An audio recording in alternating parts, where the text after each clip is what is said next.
Hello friends, book connect पर आप सभी का स्वागत है। आज हम बात करने वाले हैं do the work by Steven Pressfield book के बारे में।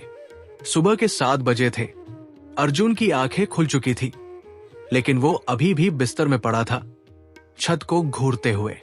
कमरे में हल्की सी रोशनी थी, पर उसके अंदर कुछ भारी सा महसूस हो रहा था। वो पिछले 3 महीने से सोच रहा था कि उसे अपनी किताब शुरू करनी है, एक ऐसी किताब जो उसके दिल के बहुत करीब थी। लेकिन हर बार जब वो शुरू करने की सोचता तो दिमाग में कोई ना कोई बहाना आ जाता। आज तो मौसम बड़ा अच्छा है, थोड़ा घूम आता हूं, फिर लिखूंगा।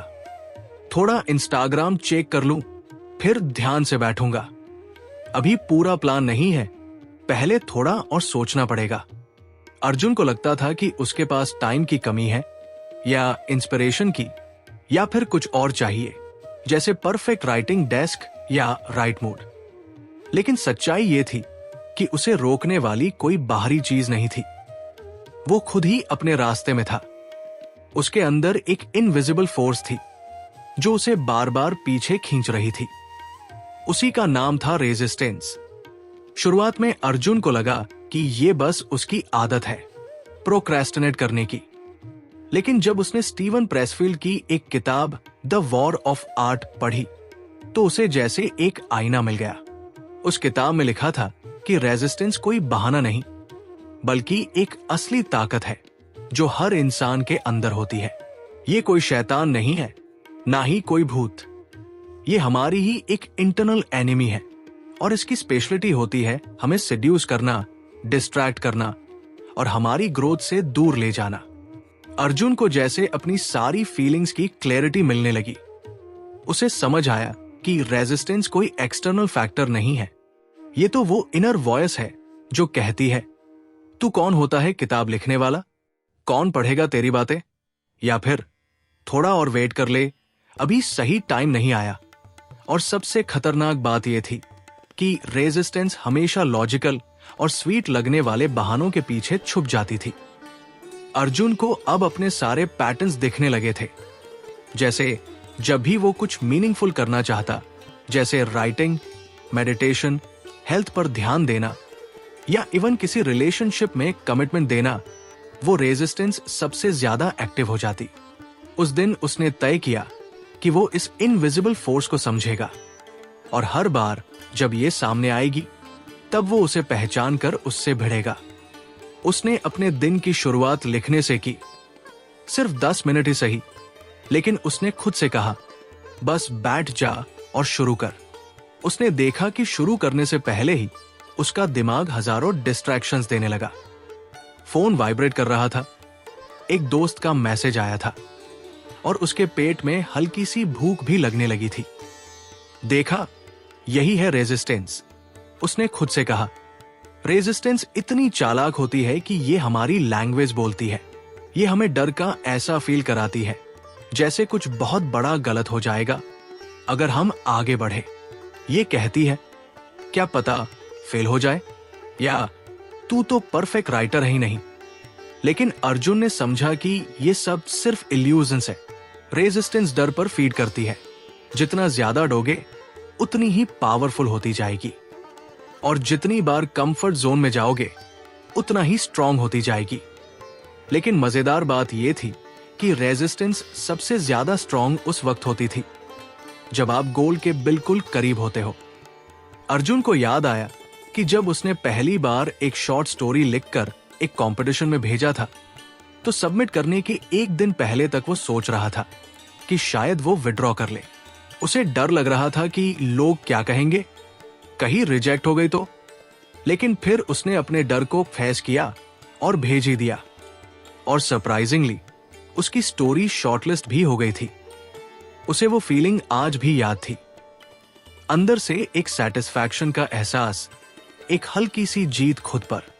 उसे अब समझ आ गया था कि रेजिस्टेंस का काम है उसे उस सैटिस्फैक्शन तक पहुंचने से रोकना।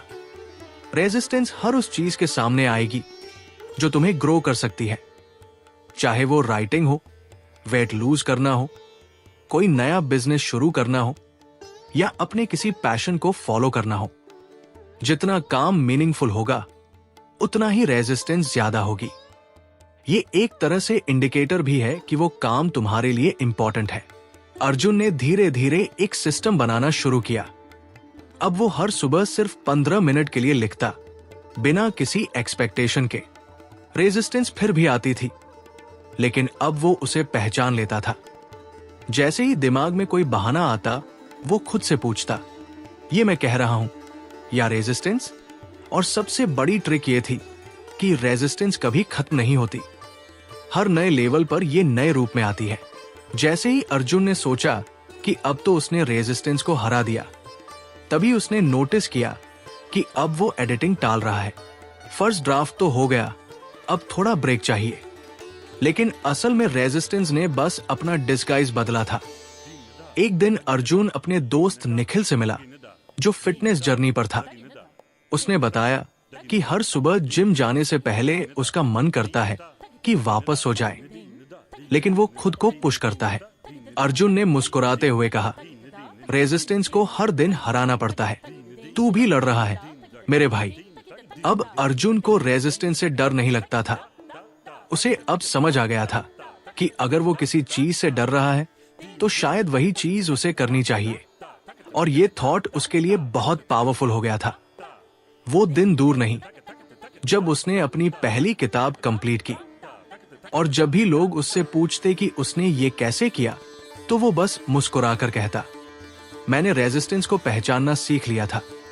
कहानी यही खत्म नहीं होती, क्योंकि रेजिस्टेंस कभी रिटायर नहीं होती।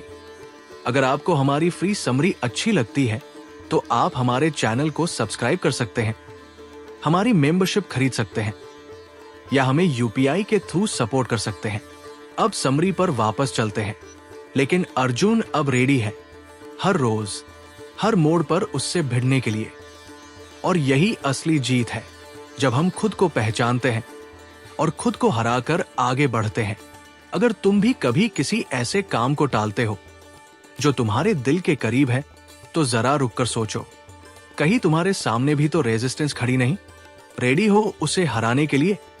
अर्जुन ने अपनी पहली किताब तो पूरी कर ली थी, लेकिन असली कहानी तो अब शुरू होनी थी। उसने सोचा था कि रेजिस्टेंस से लड़ाई बस एक बार की बात है, लेकिन जैसे ही उसने अपने अगले प्रोजेक्ट की शुरुआत करने का फैसला किया, उसे फिर से वही फीलिंग्स आने लगी। हर सुबह जब वो लैपटॉप खोलता तो लगे जैसे कुछ इनविजिबल फोर्स उसे पीछे से पकड़ रही है। इस बार उसने एक नया सपना देखा था, एक YouTube चैनल शुरू करने का। वो वीडियो बनाकर लोगों को अपनी राइटिंग जर्नी के बारे में बताना चाहता था। उसे लगा कि ये भी एक तरीका होगा अपनी क्रिएटिविटी को एक्सप्लोर करने का। लेकिन जैसे ही उसने कैमरा उठाया, रेजिस्टेंस वापस आ गई। तू कैमरे के सामने ऑकवर्ड लगेगा, किसी को तेरी बातें सुनने में क्या दिलचस्पी होगी? तू पहले पूरा प्लान बना ले, फिर शुरू करना। अर्जुन ने खुद से कहा, यह तो शुरुआत ही है, जाकर दे। उसने किताब से सीखा था, start before your ready. Ready होना, क्लैरिटी का इंतजार करना, सब रेजिस्टेंस के बहाने हैं। उसने खुद से वादा किया कि जितना जल्दी हो सकेगा पहला वीडियो पब्लिश कर देगा। उसने सोचा कि अगर वो इंतजार करता रहा तो रेजिस्टेंस जीतती रहेगी। तो उसने बस रिकॉर्ड बटन दबाया, कैमरा चालू हुआ, आवाज आई, और उसने अपनी पहली लाइन बिना हिचकिचाहट के बोल दी। जब वो वीडियो एडिट कर रहा था तो दिमाग में हजारों सवाल आने लगे। ये ठीक से शूट नहीं हुआ, आवाज साफ नहीं है, बैकग्राउंड अच्छा नहीं लग रहा। तभी उसने खुद को टोका, याद रख, रेडी इज अ लाई, और परफेक्ट कभी नहीं आता। एक हफ्ते में उसने 3 वीडियो रिकॉर्ड कर लिए। उसने डिटेल्स पर ज्यादा सोचने की बजाय खुद से कहा, बस काम करते चल, आहिस्ता आहिस्ता सब इंप्रूव हो जाएगा। उसने समझा कि शुरुआत में ट्रस्ट ही सबसे बड़ा हथियार है। आइडिया कितना भी वैग हो, अगर आप उस पर काम शुरू कर दो तो वो धीरे धीरे शेप बनता है। उसने अपने एंड गोल को भी सेट किया, 6 महीने में 100 वीडियो, और फिर इसे छोटे छोटे टास्क में तोड़ दिया ताकि हर दिन कुछ मैनेजेबल रहे। पर असली टेस्ट तब आया जब वो मिडिल फेज में पहुंचा। शुरुआती उत्साह थोड़ी देर में ही खत्म हो गया। वीडियो बनाना थोड़ा बोरिंग हो गया, व्यूज कम आने लगे और कमेंट्स में कुछ लोग आलोचना भी करने लगे। ये वही जगह थी जिसे Pressfield the belly of the beast कहता है। आप अंदर फंसे होते हो, ना आगे रास्ता दिखता है ना पीछे। रेजिस्टेंस हर कोने में मंडर आती है। अर्जुन को डाउट्स आने लगे। क्या ये आइडिया सही था? क्या मुझे पिवट कर लेना चाहिए और कुछ दूसरा करना चाहिए? ये वही टाइम था जब वो पहले भी कई बार दूसरे प्रोजेक्ट्स छोड़ चुका था। एक दिन उसका मूड इतना डाउन हुआ कि उसने 2 दिन तक कुछ काम ही नहीं किया। सोफे पर पड़ा नेटफ्लिक्स देखता रहा। लेकिन तीसरे दिन उसने खुद से कहा, या तो तू डूब जा या फिर इन सब सवालों से ऊपर उठ। उसने फिर से किताब को खोला जहां लिखा था, trust the process, not your mood. Pressfield कहता है कि मिडिल फेज में हिम्मत हारने वाले सबसे ज्यादा होते हैं, क्योंकि सब मैसी लगने लगता है। पर सच ये है कि ये मैसीनेस क्रिएटिव प्रोसेस का हिस्सा है। आपको बस दिखावा नहीं करना, ओवर एडिटिंग से बचना और मोमेंटम को बरकरार रखना है। अर्जुन ने वो गलती नहीं की जो वो पहले करता था। उसने खुद को रिमाइंड किया कि जब तक वो 100 वीडियो पूरे नहीं करेगा तब तक कोई जजमेंट नहीं। No overthinking, no quitting. उसने लिखा, stick to the original vision. और उसे याद आया कि उसने अपने पहले वीडियो में क्या कहा था, मैं अपनी जर्नी शेयर करूंगा, अच्छे या बुरे, सब कुछ। धीरे धीरे उसे मिडिल फेज से निकलने का रास्ता मिल गया। उसने अपने ट्रैक से हटना बंद कर दिया। डिस्ट्रैक्शंस जैसे इंस्टाग्राम स्क्रॉलिंग उसने मिनिमाइज की। उसने जिम जाना, मेडिटेशन करना और राइटिंग सुबह सुबह शुरू कर दी ताकि उसका दिमाग क्लियर रहे। मोमेंटम से एक अजीब सा मैजिकल एहसास था। जितना आप मूव करते हो उतना ही रास्ता तय होता जाता है। लेकिन फिर आया वो स्टेज जो सबसे ट्रिकी होती है, एंडिंग। ऑर्डरली इनफ, रेजिस्टेंस ने फिर से अपना नया रूप दिखाया। उसने 92 वीडियो बना लिए थे, लेकिन 8 वीडियो बाकी थे और अचानक उसे एक नया आइडिया सूझा। Why not start a podcast? वो बिना सोचे एक नए प्रोजेक्ट पर जंप मारने वाला था, लेकिन फिर खुद को संभाला। ये रेजिस्टेंस है जो मुझे फिनिश लाइन से हटाना चाहती है। एंड के पास आते ही नए डाउट्स आने लगे। क्या मेरी ऑडियंस को ये आखिरी वीडियो पसंद आएंगे? क्या मेरे सारे एफर्ट्स वेस्ट हो जाएंगे? कहीं लोग जज तो नहीं करेंगे? ये वो फियर था जो प्रेसफील्ड कहता है, फियर ऑफ सक्सेस। जब आप ऑलमोस्ट वहां पहुंचने वाले होते हो तो रेजिस्टेंस आपको ये सोचने पर मजबूर करती है, फिनिश मत करो, इससे बचो। अर्जुन ने खुद से कहा, शिप इट। चाहे डर कितना भी हो, उसे बस डिलीवर करना था। उसने आखिरी 8 वीडियो बिना ज्यादा एडिट किए अपलोड कर दिए और फिर एक अजीब सा सुकून महसूस हुआ, जैसे किसी भारी पत्थर को किसी ऊंची पहाड़ी पर चढ़ाकर उसने आखिर उसे नीचे धकेल दिया। उसने समझा कि रेजिस्टेंस कभी खत्म नहीं होगी। हर न्यू बिगिनिंग में, हर मिडवे चुनौतियों में और हर एंड गोल के करीब पहुंचकर ये हमेशा नए रूप में आएगी। लेकिन अब उसके पास फॉर्मूला था, start before you are ready, trust the process और फिनिश नो मैटर व्हाट। वो अब अगली बार जब किसी नए सपने के बारे में सोचेगा तो रेजिस्टेंस से लड़ने के लिए तैयार होगा। वो जानता था कि ये यात्रा आसान नहीं होती, लेकिन इसका रिवॉर्ड हमेशा वर्थ इट होता है। तो पूछो खुद से, क्या तुम भी रेडी बनने का इंतजार कर रहे हो या एक्शन लेकर रेजिस्टेंस को हराना चाहते हो? क्योंकि सच यही है, ready is a lie, just start. Arjun की किताब अब मार्केट में आ चुकी थी। पहली बार जब उसने उसे अपने हाथ में पकड़ा तो उसके चेहरे पर एक हल्की मुस्कान थी। वो मुस्कान जो जीत के बाद खुद ब खुद आ जाती है। लेकिन ये खुशी ज्यादा देर तक नहीं टिकी। लॉन्च के कुछ दिन बाद ही अर्जुन को एक खालीपन महसूस होने लगा। अब क्या? उसने खुद से पूछा।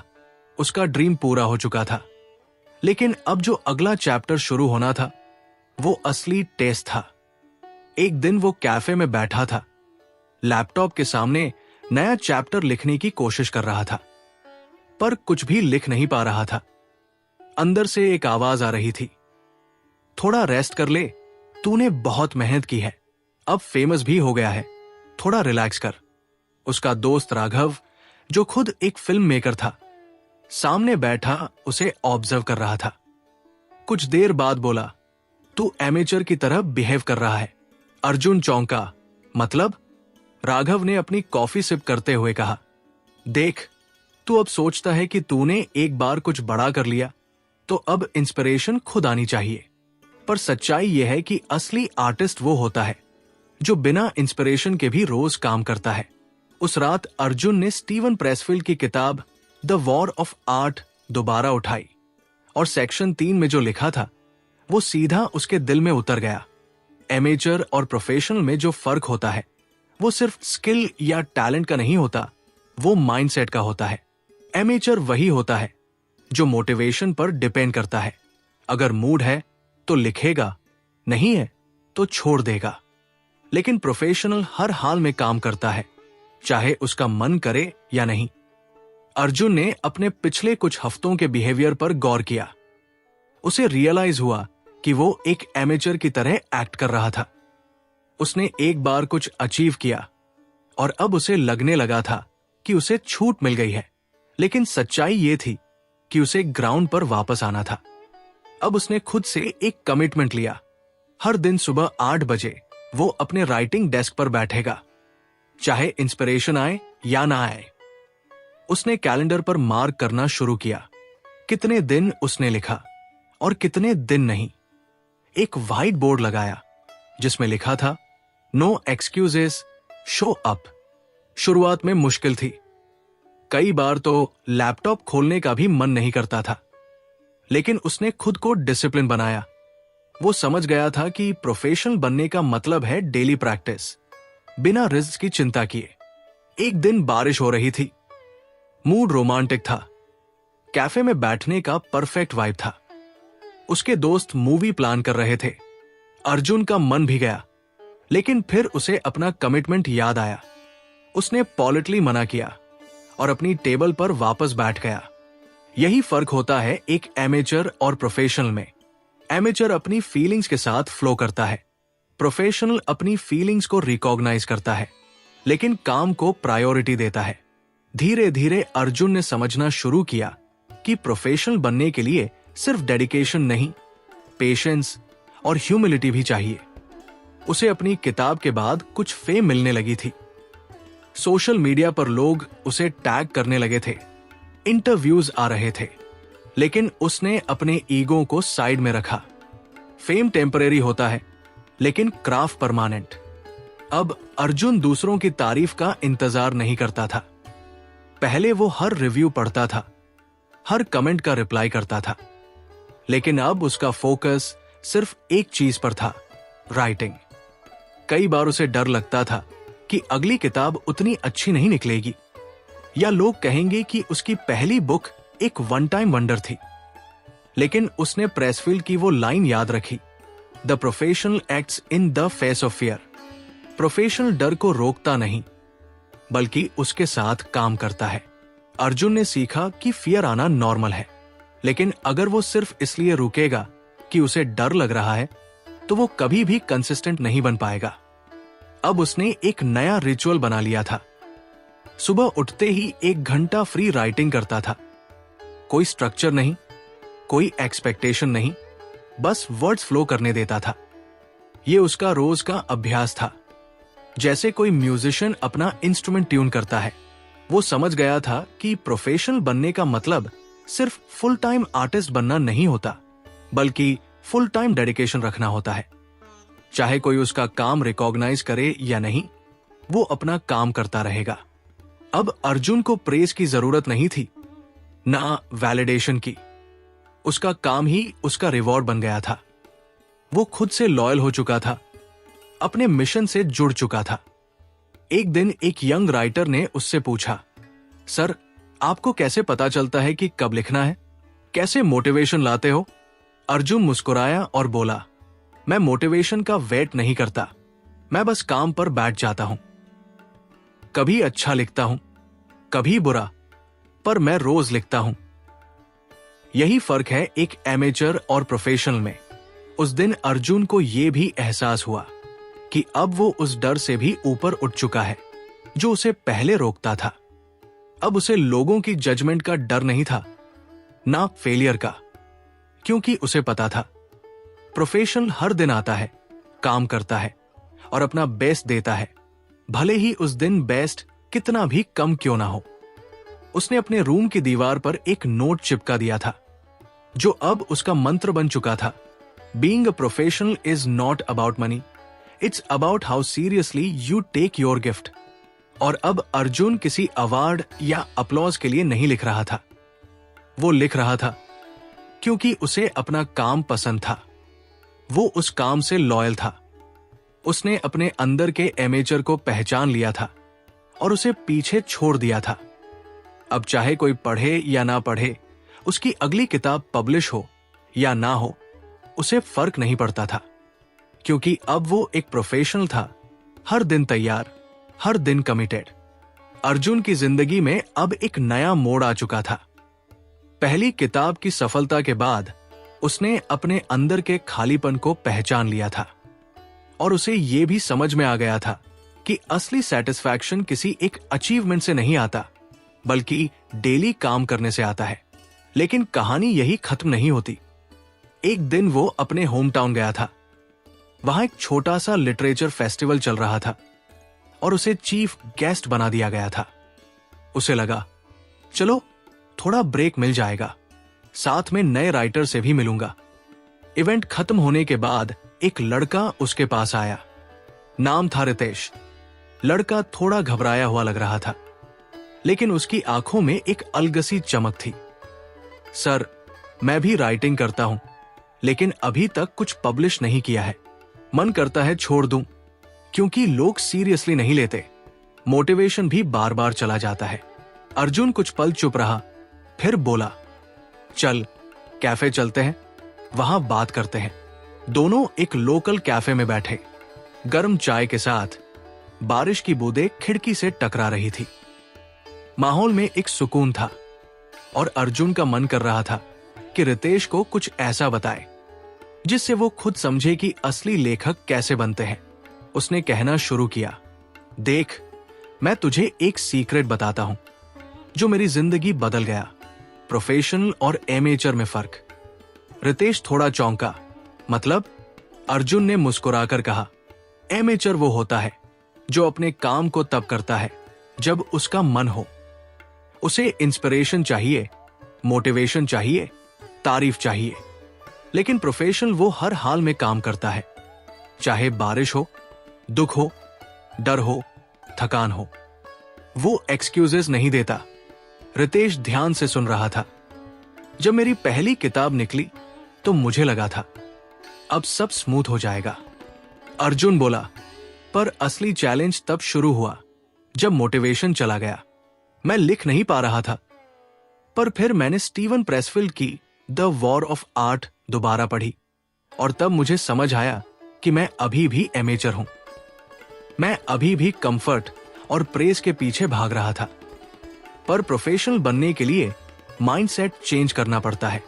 कैसा माइंडसेट? रितेश ने पूछा। सबसे पहले तो प्रोफेशनल हर दिन काम पर आता है, चाहे उसका मन करे या नहीं। वो वेटिंग मोड में नहीं रहता। मैं अब हर सुबह 8 बजे लैपटॉप खोलकर बैठता हूं। कुछ भी लिखूं, पर बैठता जरूर हूं। ये एक डिसिप्लिन है, रूटीन है, और यही रूटीन तुझे एमेचर से प्रोफेशनल बनाता है। रितेश थोड़ी देर चुप रहा, फिर बोला, लेकिन डर भी तो लगता है ना कि लोग क्या कहेंगे, या कहीं अच्छा ना लिख पाओ तो। अर्जुन ने हल्की मुस्कान के साथ कहा, प्रोफेशनल डर के बावजूद काम करता है, फियर को फेस करता है, रन नहीं करता। डर लगना नॉर्मल है, बट वो तुझे रोकना नहीं चाहिए। मेरा मानना है, अगर तुझे डर लग रहा है तो मतलब तू सही डायरेक्शन में जा रहा है। और अगर लोग तारीफ ना करें, प्रोफेशनल प्रेज के लिए काम नहीं करता। वो अपने मिशन पर फोकस करता है। उसे मालूम होता है कि उसका काम ही रिवॉर्ड है। मैं जब लिखता हूं तो ना रिव्यू सोचता हूं, ना लाइक्स। बस ये सोचता हूं कि आज जो मुझे करना है वो मैं कर रहा हूं। रितेश अब धीरे धीरे समझ रहा था। अर्जुन ने आगे कहा, प्रोफेशनल में पेशेंस होता है। उसे पता होता है कि ग्रेटनेस एक दिन में नहीं आती। वो डेली प्रैक्टिस करता है। वो हम्बल होता है, खुद को बेस्ट नहीं समझता बल्कि सीखते रहता है। उसका ईगो उसके काम के सामने छोटा होता है। चाय खत्म हो चुकी थी, लेकिन बातों का फ्लेवर और भी गहरा होता जा रहा था। अर्जुन ने रितेश से पूछा, तू रोज लिखता है? रितेश बोला, नहीं, जब मन करता है। कभी कभी हफ्तों नहीं लिख पाता। तो अभी तू एमेचर है, अर्जुन ने सीधे कहा। लेकिन अगर तू चाहता है कि लोग तुझे सीरियस ले, तो तुझे पहले खुद को सीरियस लेना होगा। अपना एक फिक्स टाइम रख और रोज लिख। Even if it's bad. Bad लिखना भी एक स्टेप है बेटर लिखने की तरफ। रितेश थोड़ी देर सोचता रहा, फिर बोला, मतलब अगर कोई पैसे नहीं मिल रहे तभी रोज लिखूं? बिल्कुल, अर्जुन बोला। बीइंग अ प्रोफेशनल का मतलब सिर्फ पैसे कमाना नहीं होता। वो एक माइंडसेट है। तू अपनी आर्ट से लॉयल है या नहीं, ये इंपॉर्टेंट है। अगर तू इसे सीरियसली लेगा तो इवेंचुअली दुनिया भी लेगी। फिर अर्जुन ने अपने बैग से एक छोटी डायरी निकाली और उसमें एक कोट लिखा, the professional loves her work, she is loyal to it, she commits full time. ये मेरे लिए मंत्र है, अर्जुन ने कहा। और अब ये तेरा भी होना चाहिए। रितेश डायरी को पढ़ते हुए कुछ सोचने लगा, फिर बोला, आपने आज मेरी आंखें खोल दी। मैं अब एक्सक्यूजेस नहीं दूंगा। अर्जुन ने हंसकर कहा, एक्सक्यूजेस एमेचर का लग्जरी है। प्रोफेशनल को बस एक चीज चाहिए होती है, कमिटमेंट। उसके बाद कुछ हफ्तों तक अर्जुन रितेश से कांटेक्ट में रहा। रितेश ने अपना शेड्यूल बनाया। हर सुबह 1 घंटे का राइटिंग स्लॉट। कभी अच्छा लिखता, कभी नहीं, पर उसने एक दिन भी स्किप नहीं किया। कुछ महीनों बाद रितेश ने अर्जुन को एक मैसेज भेजा, सर, मेरी पहली शॉर्ट स्टोरी मैगजीन में छपी है। मैंने लिखा क्योंकि आपने वो कैफे वाली बात कही थी। अब समझ में आया कि प्रोफेशनल बनना कैसा फील करता है। अर्जुन ने फोन नीचे रखा और खिड़की से बाहर देखा। हल्की बारिश हो रही थी। उसे वो दिन याद आया जब वो खुद एमेचर था। अब वो जानता था कि उसका काम सिर्फ खुद के लिए नहीं था। वो अब दूसरों को भी वो रास्ता दिखा रहा था जो कभी उसने सीखा था। अर्जुन को अब फेम की जरूरत नहीं थी। उसे बस ये पता था कि हर सुबह उसे अपनी डेस्क पर बैठना है, रेडी, कमिटेड, लॉयल। क्योंकि अब वो सिर्फ एक लेखक नहीं था, वो एक पेशेवर था। एक शाम की बात है, वो दिल्ली में एक लेखकों के शिविर में गया हुआ था। वहां बहुत सारे कलाकार थे, लेखक, पेंटर्स, म्यूजिशियंस। माहौल में एक अलगसी एनर्जी थी, जैसे हर इंसान अपने अंदर की कोई खोज लेकर वहां आया हो। अर्जुन ने सोचा, यहां रहकर शायद वो भी अपने सवालों के जवाब ढूंढ पाए। तीसरे दिन एक सेशन हुआ जिसमें एक बुजुर्ग लेखक पंडित कृष्णकांत जी बोल रहे थे। उनकी बातों में आध्यात्मिकता, गहराई थी और एक अजीब सी खामोशी जो शब्दों के पीछे भी सुनाई देती थी। उन्होंने कहा, आर्टिस्ट का काम सिर्फ मेहनत करना है। इंस्पिरेशन, आइडिया और मैजिक खुद आ जाएगा। म्यूज तभी आती है जब तुम खुद को तैयार रखते हो। अर्जुन चौंका, म्यूज? उसने सोचा, ये क्या होता है? सेशन के बाद अर्जुन पंडित जी के पास गया और पूछा, सर, आप म्यूज की बात कर रहे थे, क्या आप थोड़ा और एक्सप्लेन कर सकते हैं? पंडित जी मुस्कुराए, बेटा, म्यूज एक पुरानी मिथोलॉजी का कॉन्सेप्ट है, एक डिवाइन पावर जो इंस्पिरेशन देती है, लेकिन वो बस बैठे बैठे नहीं आती। जब तू रोज बिना रिजल्ट की चिंता किए काम करता है तभी वो आती है। वो तेरी कंसिस्टेंसी देखकर तुझ पर भरोसा करती है। अर्जुन को ये बात बहुत अंदर तक लगी। उसने पूछा, पर अगर मुझे आइडिया ही ना आए तो क्या शुरू करूं? बस शुरू कर दे, पंडित जी बोले, क्योंकि हमारा काम पूरा रास्ता देखना नहीं है, हमारा काम है पहला कदम उठाना। उस रात अर्जुन ने अपने कमरे में लैपटॉप खोला और बिना कोई आउटलाइन, बिना कोई प्लान बनाए लिखना शुरू कर दिया। शुरुआत में दिमाग खाली था, लेकिन धीरे धीरे कुछ शब्द आए, फिर एक कैरेक्टर उभरा, फिर एक सीन बना, और देखते ही देखते 2 घंटे बीत गए। उसने कुछ ऐसा लिखा था जो प्लान में नहीं था, पर दिल से निकला था। उसे अब समझ में आने लगा था कि इंस्पिरेशन कहीं बाहर नहीं, उसके अंदर ही थी। लेकिन वो तभी बाहर आती जब अर्जुन खुद को सरेंडर करता, लॉजिक को छोड़कर बस फेथ के साथ आगे बढ़ता। अर्जुन ने खुद से एक नया नियम बना लिया। अब वो हर सुबह लिखेगा, चाहे कुछ आए या ना आए। कई दिन ऐसे होते जब वो सिर्फ एक पैराग्राफ लिख पाता, और कई दिन ऐसे जब 5 पेज अपने आप फ्लो हो जाते। उसे अब समझ में आ चुका था कि इंस्पिरेशन को फोर्स नहीं किया जा सकता, उसे इनवाइट किया जाता है। एक दिन रितेश ने उसे कॉल किया। सर, एक अजीब बात बताऊं? मैंने सोचा था कि जब भी आइडिया आएगा तभी लिखूंगा, लेकिन पिछले 1 हफ्ते से रोज सुबह बैठ रहा हूं और हर दिन कुछ नया बन जाता है। कभी कभी ऐसा लगता है जैसे कोई और मेरी फिंगर्स चला रहा हो। अर्जुन ने हंसते हुए कहा, तू म्यूज से मिल चुका है, और ये तभी होती है जब तू रेडी रहता है। रितेश चुप हुआ, फिर बोला, मतलब ये स्पिरिचुअल चीज है? हाँ, पर साथ में साइकोलॉजिकल भी। अर्जुन ने कहा, जब तू रोज काम करता है तो तेरा माइंड क्लटर फ्री होता है, वो क्लियर होता है, और क्लियरिटी से ही इंस्पिरेशन निकलती है। जितना ज्यादा तू सोचता है कि परफेक्ट आइडिया आए तब लिखूंगा, उतना ही दूर होता है। रितेश ने पूछा, तो बस लिखता रहूं? एग्जैक्टली, अर्जुन बोला, आंसर्स आते हैं चलते चलते, रुकने से नहीं। अर्जुन ने खुद पर यह फिलॉसफी अपनानी शुरू कर दी। अब वो किसी भी प्रोजेक्ट को पूरा प्लान करके शुरू नहीं करता, वो बस शुरू करता, क्योंकि उसे अब यकीन हो गया था कि क्लैरिटी एक्शन से आती है, ना कि सोचते रहने से। एक दिन वो किसी पहाड़ी गांव में राइटिंग ट्रिप पर गया। वहां नेटवर्क नहीं था, डिस्ट्रैक्शन नहीं था, बस शांति थी और एक छोटी सी लकड़ी की मेज जिसके पास वो बैठता था। पहले दिन उसने सोचा, आज तो शायद कुछ नहीं होगा, लेकिन जैसे ही उसने पेन उठाया, एक ऐसी कहानी शुरू हुई जो उसके लिए भी सरप्राइज थी। वो नहीं जानता था कि एंड क्या होगा, पर उसने बस लिखना जारी रखा।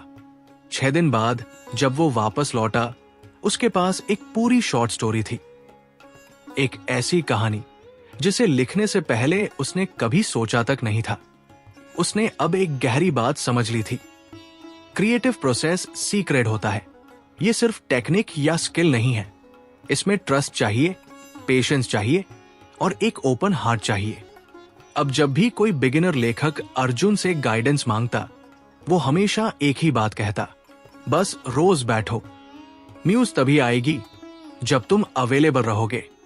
एक लड़की, स्नेहा, जिसने हाल ही में जॉब छोड़ी थी अपने पैशन को फॉलो करने के लिए, उसने अर्जुन से पूछा, अगर मुझे नहीं पता कि मैं क्या बनाना चाहती हूं तो क्या करूं? अर्जुन ने कहा, शुरुआत छोटी सी करें, right a word, draw line, record a thought. तुम्हारा जॉब पूरी पिक्चर देखना नहीं है, तुम्हारा काम है उस एक चीज को करना जो आज कर सकते हो, बाकी खुद सामने आता जाएगा। अब अर्जुन का डेफिनेशन ऑफ सक्सेस बदल चुका था। उसके लिए अब सक्सेस का मतलब बुक्स बेचने से ज्यादा था। अब सक्सेस था डेली अपने काम के लिए रेडी रहना, ट्रस्ट रखना कि इंस्पिरेशन आएगी, और इस प्रोसेस में अपना बेस्ट देना। अब जब वो अपने पुराने ड्राफ्ट्स पढ़ता तो उसे पता नहीं चलता कि वो कैसे लिखा गया था। ऐसा लगता जैसे वो सिर्फ एक माध्यम था, वर्ड्स कहीं और से आए थे, और यही उसकी सबसे बड़ी रियलाइजेशन थी। Inspiration flows from dedication.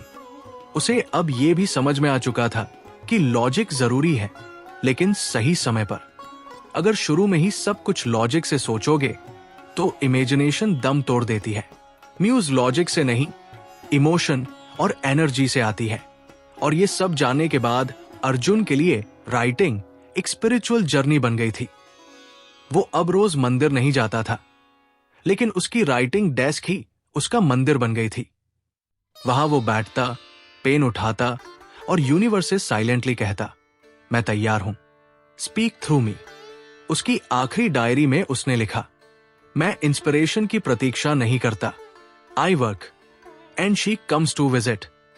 और अब वो जानता था कि किसी भी क्रिएटर के लिए सबसे सीक्रेट चीज होती है faith in the unseen and trust in the muse. एक दिन अर्जुन को एक बड़ा ऑफर मिला।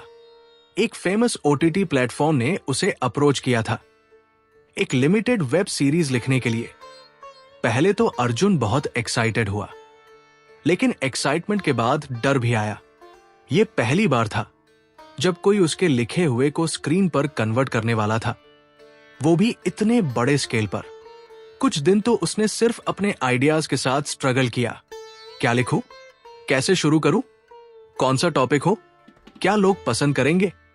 फिर एक रात उसने अपने पुराने नोट्स निकाले, वो नोट्स जो उसने उस समय लिखे थे जब वो खुद को राइटर मानने से भी डरता था। एक लाइन उस नोट में बहुत बोल्ड में लिखी थी, begin with the premise, be clear about your why.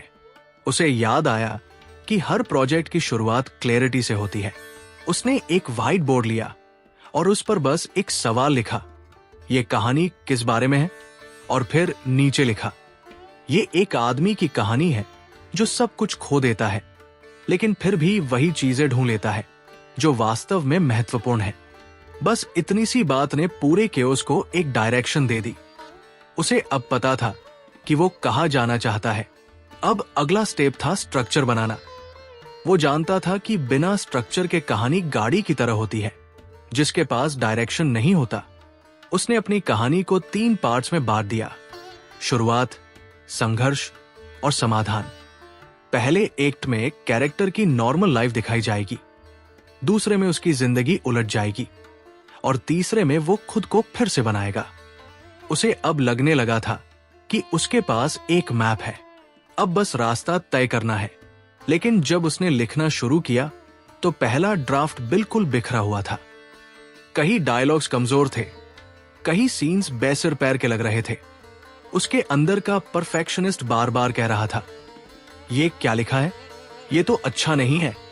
लेकिन अर्जुन ने उस वॉइस को शट कर दिया और खुद से बोला, पहला ड्राफ्ट रफ ही होगा, ये तो बस मिट्टी है, उससे मूर्ति बाद में बनेगी। उसने खुद को एक रूल दे दिया, स्टार्ट फास्ट एंड स्लोपी। मतलब जितना जल्दी हो सके बिना सोच विचार किए लिखो। उसके लिए पहला ड्राफ्ट क्रिएटिविटी का फ्री फ्लो था, ना कि जजमेंट का मैदान। अर्जुन को एक और चीज अब तक समझ आ गई थी, मोमेंटम इज एवरीथिंग। अगर एक दिन ब्रेक हो गया तो अगले दिन 2 घंटे लगते हैं वापसी में। इसलिए उसने हर दिन चाहे एक पैराग्राफ ही सही, लेकिन लिखा जरूर। चाहे मूड हो या ना हो, इंस्पिरेशन हो या ना हो, वो अपनी टेबल पर बैठता और कुछ ना कुछ क्रिएट करता। फिर एक दिन ऐसा भी आया जब उसका हाफवे ड्राफ्ट रेडी था और दोस्तों ने जिद की कि उन्हें पढ़ना है। पहले तो अर्जुन का मन किया कि दिखा दे, लेकिन फिर उसे याद आया प्रेसफील्ड की एक बात, इग्नोर फीडबैक व्हाइल क्रिएटिंग। क्योंकि अगर किसी ने उस वक्त कुछ डिमोटिवेटिंग कह दिया होता तो शायद वो अगले हफ्ते तक कुछ भी ना लिख पाता। इसलिए उसने सबको मना कर दिया, जब पूरा हो जाएगा तब दिखाऊंगा। उसके इस जवाब पर कुछ लोगों ने नागभौ भी सिकोड़ ली, पर अर्जुन अब जानता था कि खुद का विजन क्लियर रखना फीडबैक से ज्यादा जरूरी है। उसे अब अपना फिनिश लाइन दिखने लगा था। कुछ सीन्स बेमतलब लग रहे थे, कुछ डायलॉग्स ओवर टॉप थे, लेकिन उसने एडिटिंग नहीं की। वो खुद को एक ही बात बार बार रिमाइंड कराता, फिनिश फर्स्ट, पॉलिश लेटर। क्योंकि अगर वो बार बार पीछे मुड़कर एडिट करता तो आगे कभी नहीं बढ़ पाता। अर्जुन ने अब खुद के लिए एक राइटिंग डिसिप्लिन बना लिया था। हर प्रोजेक्ट के पहले दिन वो सिर्फ एक सेंटेंस लिखता, this is a story about, और वही उसका नॉर्थ स्टार बन जाती। फिर वो 3 हिस्सों में डिवाइड करता, शुरुआत, टकराव और समाधान। वो स्ट्रक्चर बनाता, लेकिन खुद को उसमें पूरी तरह बांधता नहीं था। स्ट्रक्चर गाइड करता था, बांधता नहीं था। जब वो एक्चुअल राइटिंग शुरू करता तो परफेक्शन की परवाह नहीं करता। उसका फोकस सिर्फ मोमेंटम पर होता। अगर कुछ काम नहीं कर रहा होता तो वो उसे छोड़कर आगे बढ़ जाता, बाद में वापस आने के लिए। उसे अब समझ में आ चुका था कि फ्लो तभी आता है जब माइंड ओवरथिंकिंग से बाहर हो। एक बार उसकी छोटी बहन प्राची, जो पेंटिंग करती थी, फ्रस्ट्रेटेड होकर बोली, मुझे लगता है मेरी पेंटिंग बेकार है, मैं बार बार स्टार्टिंग में ही रुक जाती हूं। अर्जुन ने उसे समझाया, तू पेंटिंग पूरी कर, चाहे जैसी भी हो। जब पूरी होगी तभी तुझे पता चलेगा कि क्या अच्छा है, क्या नहीं। अगर तू बीच में ही रुक जाएगी तो फिनिश पॉइंट कभी नहीं देख पाएगी। प्राची मुस्कुराई और बोली, मतलब पहले खराब बनाएंगे फिर अच्छा? एग्जैक्टली।